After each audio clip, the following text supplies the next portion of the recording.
Salut la gang, c'est Joe. Aujourd'hui, je vous parle du jeu Arcadia Quest, un jeu de 2 à 4 joueurs pour des joueurs de 14 ans et plus, mais je vous dirais 10 à 12, ça va faire, pour des parties d'environ 60 minutes. Je vous avise que ici j'ai la version anglaise, mais la version française est aussi disponible. Aujourd'hui, un peu différent d'habitude, plutôt que vous faire les règles bout en bout avec la mise en place, je vais vous montrer la mise en place qui est commune à chaque scénario.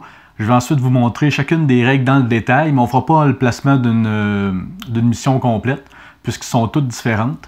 Ensuite, je vais revenir avec mon avis, et c'est parti. À tantôt.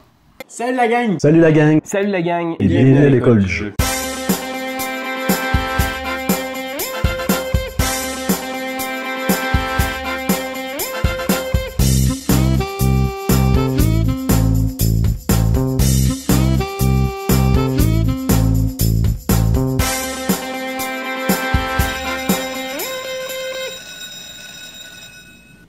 Je remercie Univers Ludo qui a fourni le jeu pour la vidéo et je vous invite à aller visiter leur site au www.universludo.ca. Univers Ludo, rendons les jeux accessibles à tous. Donc, chaque partie commencera par la configuration de sa guilde. Chaque joueur se fera remettre 3 cartes. Sur ces cartes, il en choisira une, puis passera le paquet à son voisin. Une fois que chaque joueur aura choisi par ce draft 3 personnages, on les mettra face visible sur le plateau de sa guilde et on recevra un paquet d'armes d'équipement de départ qui compose d'une dague, une épée, un slingshot ou une fronde en français, 2 magies donc un Nova Bolt et un Life Drain.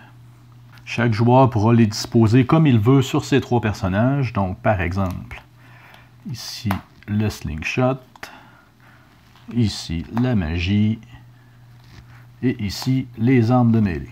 Donc, profitons-en pour regarder comment fonctionne une carte équipement.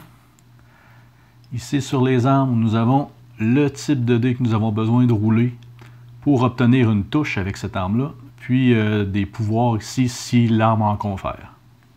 Nous allons distribuer les armes niveau 1, comme ça ici. Nous allons les distribuer si nous faisons une deuxième mission d'une campagne ou si on commence une partie directement au niveau 2. Donc on donnera 6 cartes à chaque joueur. Chaque joueur en choisira 2, les mettra de côté et encore une fois donnera le paquet à son voisin, un autre draft à faire avec les armes. Une fois qu'un joueur aura sélectionné ses 6 cartes, il pourra en acheter un maximum de 3.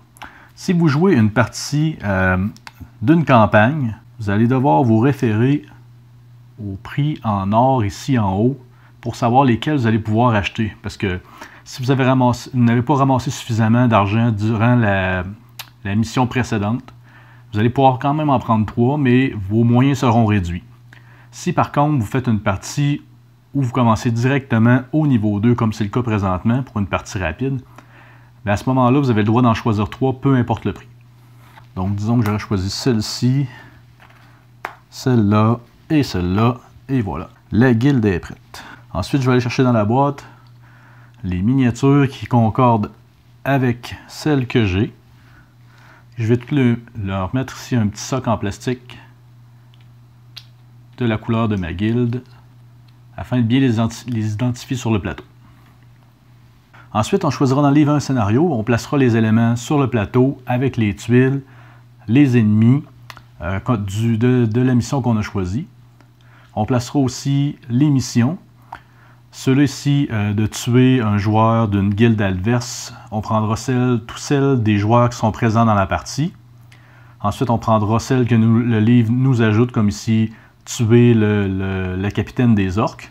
Comme je vous avais déjà dit, je ne vais pas ici installer une vraie mission. J'ai mis quelques éléments qu'on retrouve dans toutes les parties pour vous donner une idée un peu du jeu et les actions. On va aussi ajouter le cimetière des monstres près du plateau, les dés.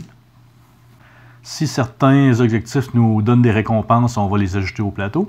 On placera également près du plateau les jetons d'aide de mort, les jetons cœur et les pièces d'or. On finira par placer ces personnages sur la zone de départ qui nous est attribuée. donc souvent celle la plus proche de nous, avec un maximum de 2 personnages par case. Donc un personnage ici, 2 là, je suis correct, je n'ai pas plus qu'un par case. On finira par placer les cartes monstres, des monstres en jeu pour la partie. Chaque carte monstre nous montrera les points de vie du monstre, la façon de faire un overkill, j'en parlerai tantôt lors des combats, son déplacement, ce qu'il a besoin pour attaquer sur les dés, la récompense qu'il donne si on l'abat, et son pouvoir spécial s'il en a un. À ce moment-là, on va être prêt à commencer. Donc les tours se succéderont ainsi. Chaque joueur, tour après tour, choisiront un héros de leur guilde, effectueront soit un mouvement, un attaque, un mouvement, ou reposer sa guilde. Donc, si je fais un mouvement, je choisis un de mes héros, donc par exemple celui-là ici, je commence à ouvrir une porte, demande un mouvement, donc 1. Ces tuiles en long ici sont des portes. D'un côté, ils sont fermés, de l'autre côté ouvert, donc 1 pour avoir ouvert la porte, 2 et 3. Lors d'un déplacement, on peut faire de 1 à 3 mouvements, et les mouvements non utilisés seront perdus.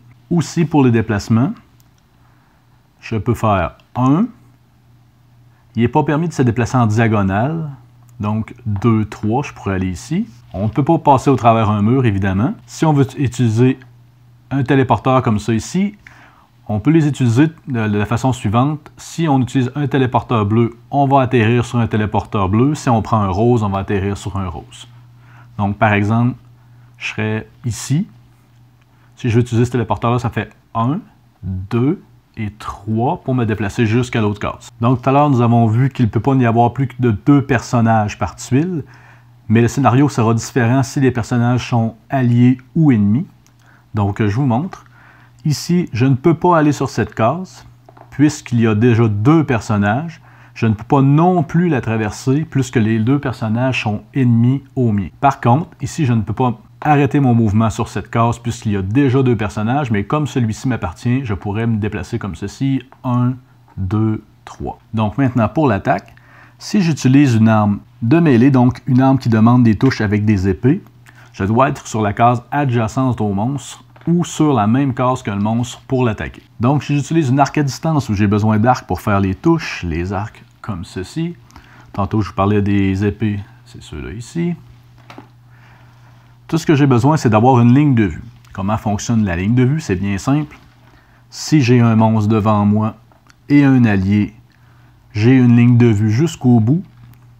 Si j'ai 2 monstres devant moi ou un ennemi, ma ligne de vue est bouchée.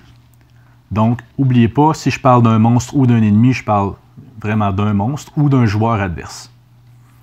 Ici, pour le même principe qu'un déplacement, si une case est occupée par 2 adversaires, je ne peux pas attaquer au travers pour me rendre plus loin. Autrement, s'il n'y en a qu'un seul ou pas du tout, ma ligne de vue sera jusqu'au bout du plateau. Aussi, si j'ai la représentation suivante, ce joueur a une ligne de vue sur ce monstre, puisque si on part du milieu de la tuile, on se rend dans celle-ci, si on trace une ligne imaginaire, on peut facilement le toucher.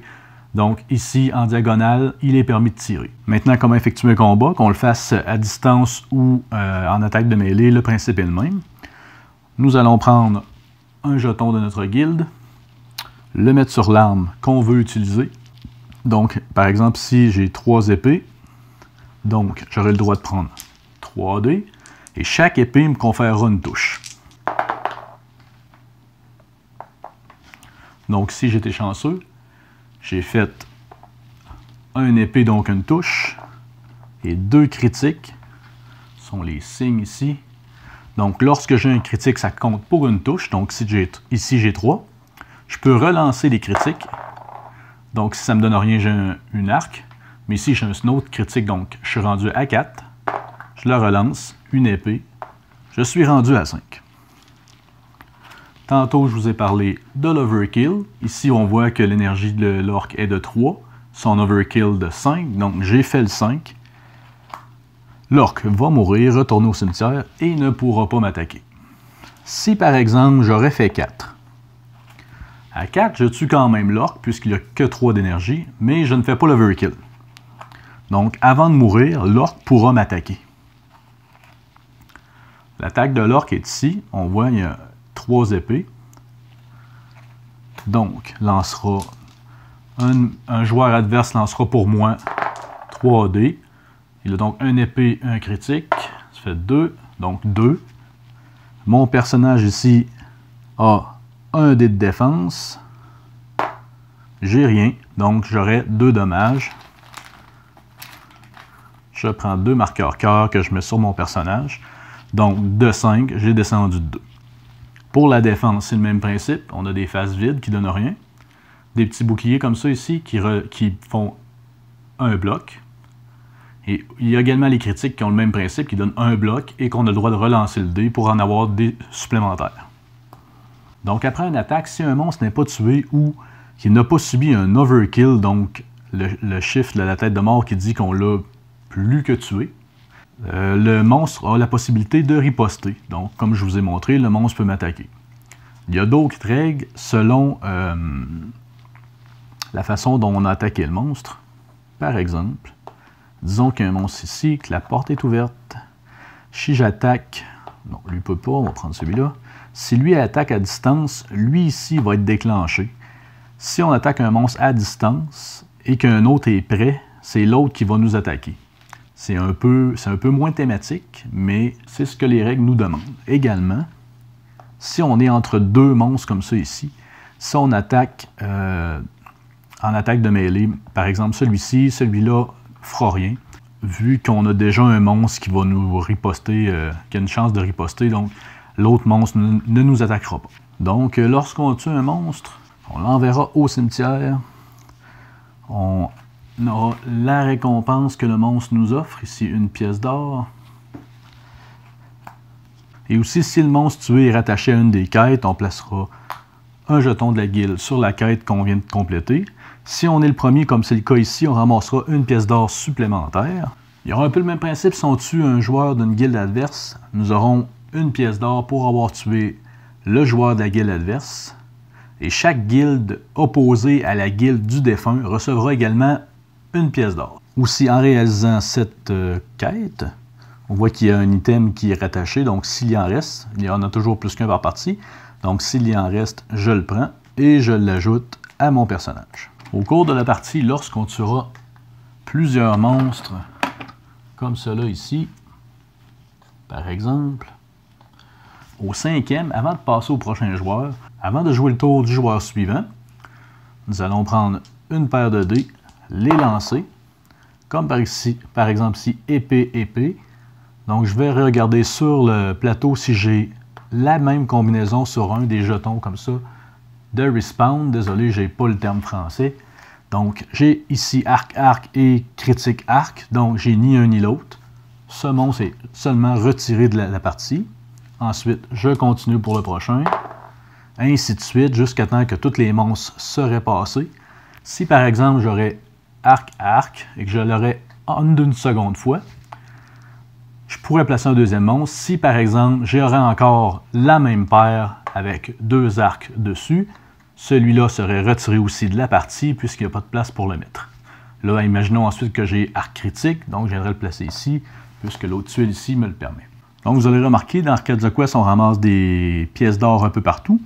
Donc, je vous résume rapidement comment en amasser. Si vous tuez un monstre, vous avez la récompense, évidemment, qui est écrite en haut de la carte. À chaque fois qu'un héros tue un héros d'une autre guilde, il se fait une pièce d'or. À chaque fois qu'un héros est mort par un monstre ou un piège ou tout autre effet qui peut y avoir, chaque autre guilde adverse recevra une pièce d'or également. Donc, par exemple, je ne sais pas, par exemple, si je perds un de mes héros qui se fait tuer par un monstre, si par exemple on fait une partie à 3, les 2 autres joueurs auront chacun une pièce d'or. Chaque fois qu'un héros sera le premier à faire une quête, il aura une pièce d'or bonus. À la fin d'un scénario complet, on aura une pièce d'or pour chaque quête qu'on aura réalisée. Et également, tout au long de la partie, vous pourrez avoir des petits jetons ici comme ça, avec des coffres au trésor, avec un numéro dessus. Donc, à la fin de cette mission, si j'ai encore ce petit jeton, j'aurai 2 pièces d'or supplémentaires. Parlant des jetons, il va y avoir des jetons mauves comme ça ici sur le plateau. Comment ça fonctionne? Par exemple, disons que je suis ici, je me déplace 1, 2, 3. Donc, quand j'arrive sur la case je prends le jeton.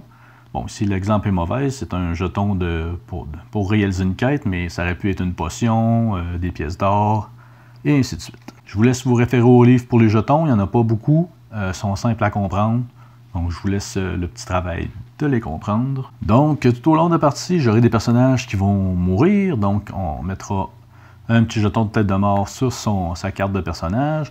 J'utiliserai différents équipements pour attaquer. Il va venir un moment où je ne pourrai plus rien faire ou à peu près. Donc, ça m'amène à la dernière option que vous avez, c'est l'option de se reposer.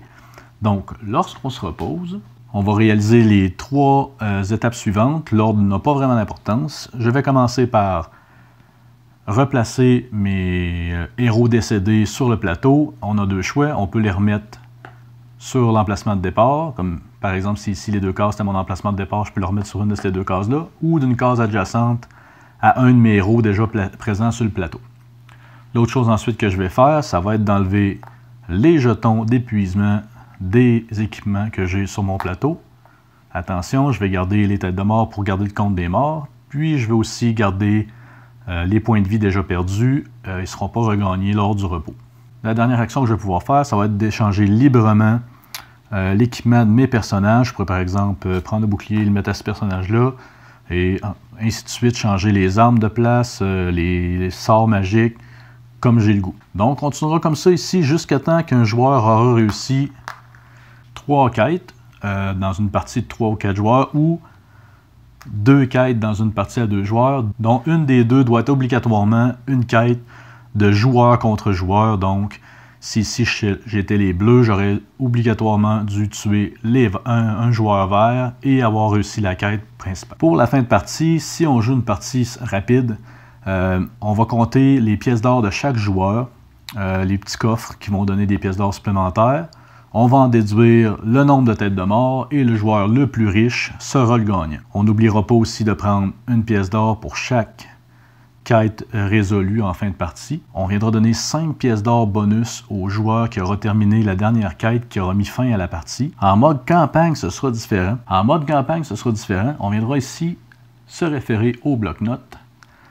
Donc, par exemple, si j'ai fait la première mission ici, le district de Hammers, le gagnant sera celui qui a fait la dernière quête. Il y aura ici une victoire pour le joueur qui aura le moins de morts, celui qui aura le plus d'argent, et on notera aussi celui qui a gagné les récompenses s'il y en a. La façon de déterminer le gagnant en fin de quête sera un peu spéciale. On viendra désigner le vainqueur selon celui qui aura tué le boss de la fin à la dernière quête. On viendra quand même attribuer des médailles à chaque joueur pour les gagnants de chaque attribut.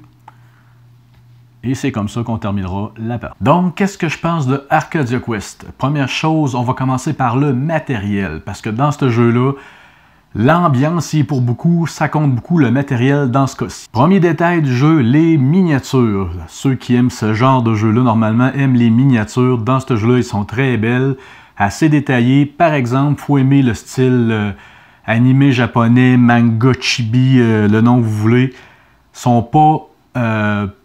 Ils font moins américaines, ils ont vraiment un petit look japonais, même si le jeu est américain quand même. Donc, il faut accepter ce style de miniature-là, sinon c'est sûr que ça va être un peu moins intéressant. Côté cartes, on va avoir des petites cartes ici pour l'équipement, les malédictions, tous les trucs du genre. On va avoir des plus grosses cartes pour les quêtes de chaque mission.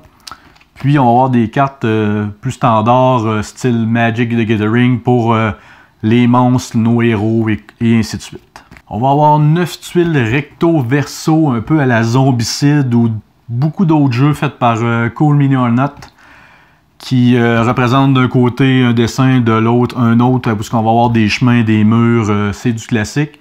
Une bonne épaisseur, beau graphique aussi, c'est super. On aura aussi droit à une panoplie de petits jetons en carton. Je ne vais pas les passer un par un, on va juste dire qu'ils sont magnifiques.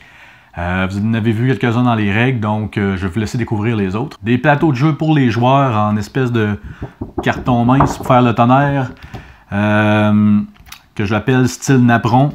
J'aime moins les styles napperon, mais faut avouer que de la grandeur qu'ils sont, avec tout ce qu'il y a déjà dans la boîte, ça aurait encore fait monter le prix du jeu qui est un peu plus dispendieux que la moyenne.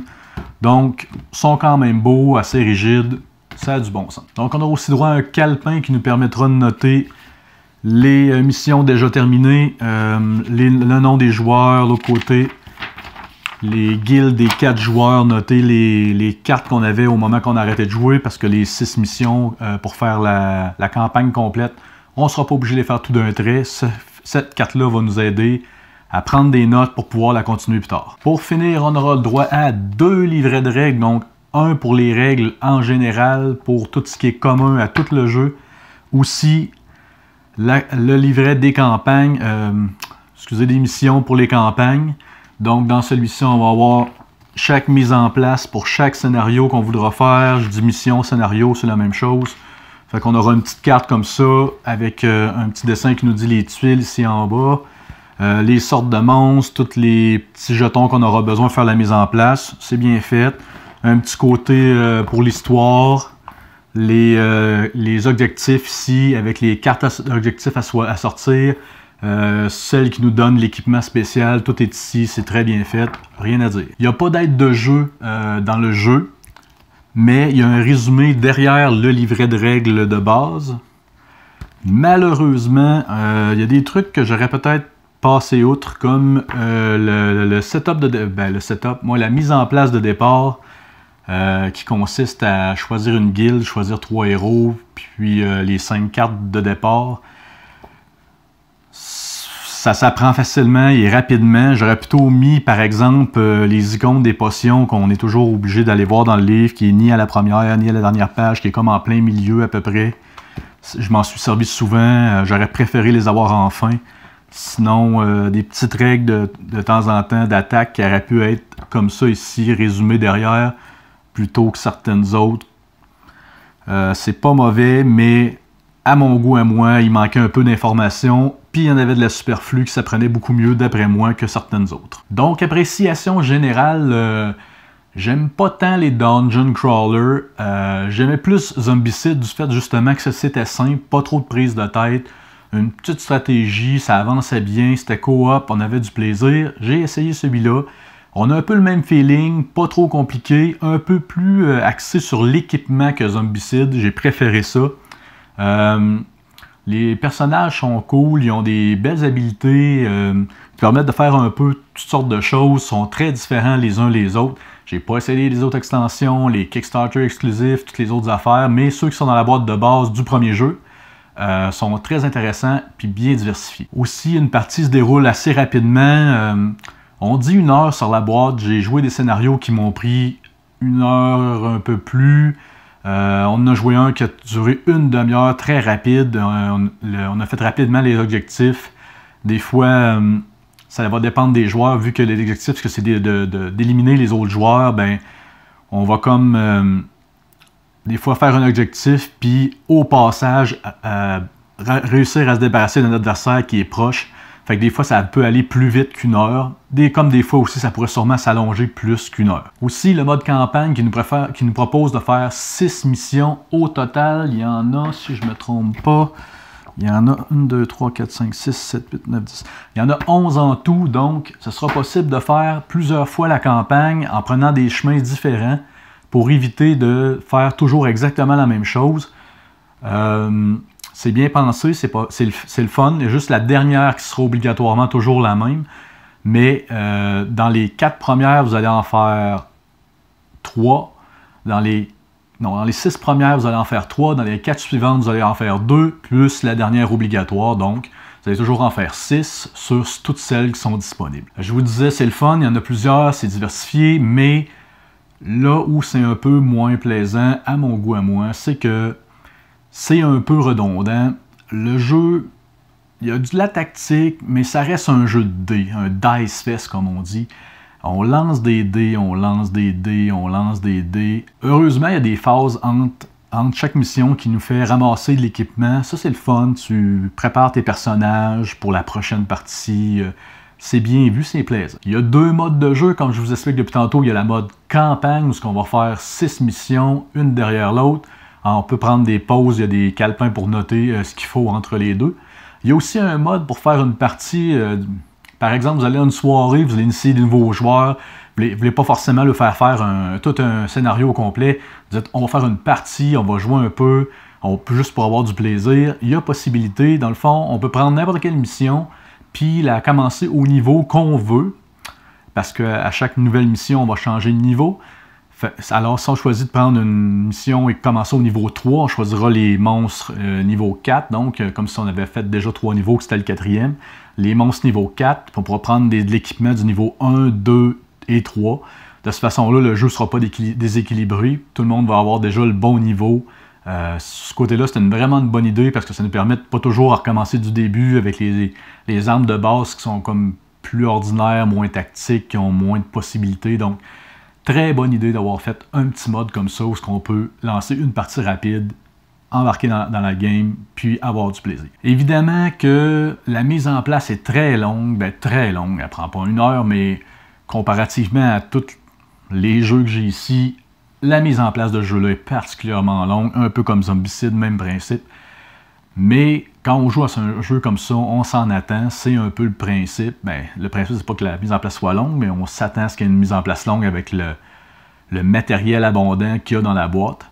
Donc c'est un peu long. Ceux qui sont allergiques à ça vont détester ce concept-là, de ce fait-là, mais si on peut passer outre ça, c'est quand même un bon. Pour ce qui est du nombre de joueurs, j'ai joué une partie à 2 joueurs, j'ai joué une partie à 2 joueurs, une partie en mode campagne complète à 3 joueurs, du moins on l'a commencé, on l'a pas terminé, on a fait 2 scénarios. Puis j'ai joué une partie rapide à 4 joueurs. À 2 joueurs, il n'y a pas un gros intérêt. C'est moins intéressant. Le livre nous donne une règle spéciale d'avoir fait au moins une quête PVP, parce que dans le fond, players versus players, joueur contre joueur, pour au moins qu'il y ait eu un peu d'interaction entre les deux guildes, parce que sinon, à 2, la carte est grande, on peut jouer sans trop avoir de conflit. À 3 joueurs, c'était déjà mieux, une bonne interaction quand même, on se croise souvent. Les parties sont un peu moins rapides qu'à 2, mais un peu plus rapides qu'à 4, fait que ça, c'est un bon point. À 3, c'est très jouable. À 4, évidemment qu'il y a beaucoup plus de confrontation entre les joueurs.